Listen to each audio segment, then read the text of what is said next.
Si le croyant a remis à Dieu tout ce qui concerne ce baptême qu'il réclame, s'il a depuis quelque temps déjà saisi par la foi le revêtement de puissance, et qu'il ne discerne aucun changement dans sa vie, il demandera à nouveau que Dieu renverse toutes les barrières et redoublera de vigilance pour discerner ce que l'Esprit de Dieu pourrait lui signaler comme faisant encore obstacle. Qu'il veille à ne pas se laisser suggestionner par les expériences de un tel ou un tel, à ne pas river sa pensée sur telle ou telle manifestation ou émotion qui, croit-il, sont les marques de ce baptême. Ceci placerait un bandeau sur ses yeux et l'empêcherait de voir l'exaucement accordé dans une direction opposée peut-être à celle qu'il attend.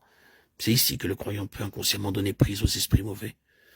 Espère-t-il éprouver telle ou telle sensation qui, pense-t-il, est la marque du baptême? Les esprits séducteurs emploieront tous les moyens pour procurer au candidat l'imitation, la contrefaçon de ce qu'il espère. L'effusion de l'Esprit de Dieu dans l'esprit du croyant porte sa propre marque. Elle brise les liens qui retenaient l'esprit captif et celui-ci s'élève alors dans la lumière, la liberté et la puissance.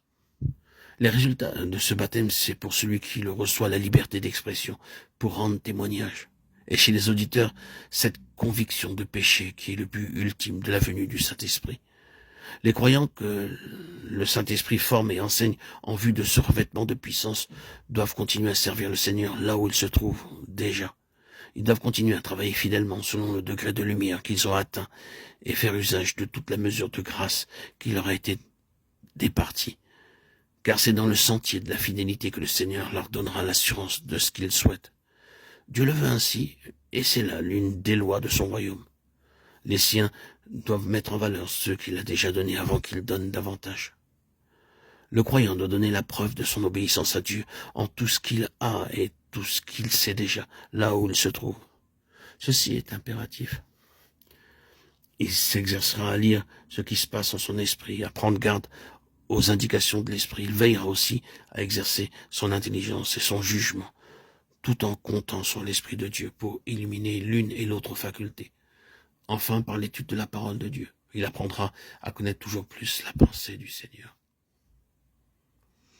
Nous croyons bon de rappeler ici qu'il ne faut pas obéir aux voies extérieures ou apparemment intérieures, qu'il ne faut pas situer Dieu en soi ou autour de soi, qu'il ne faut pas prier Dieu comme s'il habitait dans l'homme ou autour de lui, dans l'atmosphère, mais s'adresser à Dieu au ciel.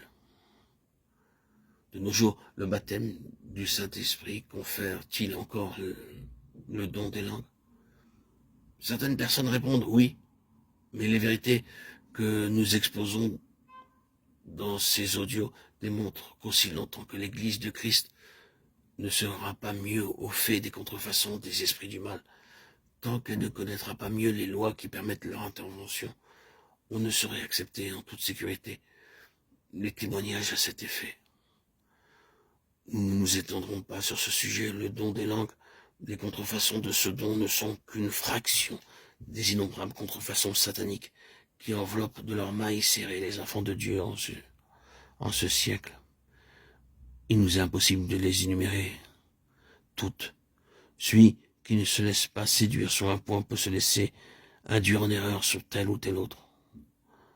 Comprendre Dieu et sa façon d'agir en l'homme, connaître les lois qu'il a établies et qu'il respecte, met en lumière la différence qu'il y a entre ce qui vient de lui et ce qui procède de Satan, et rend les croyants spirituels capables de discerner les contrefaçons sataniques modernes.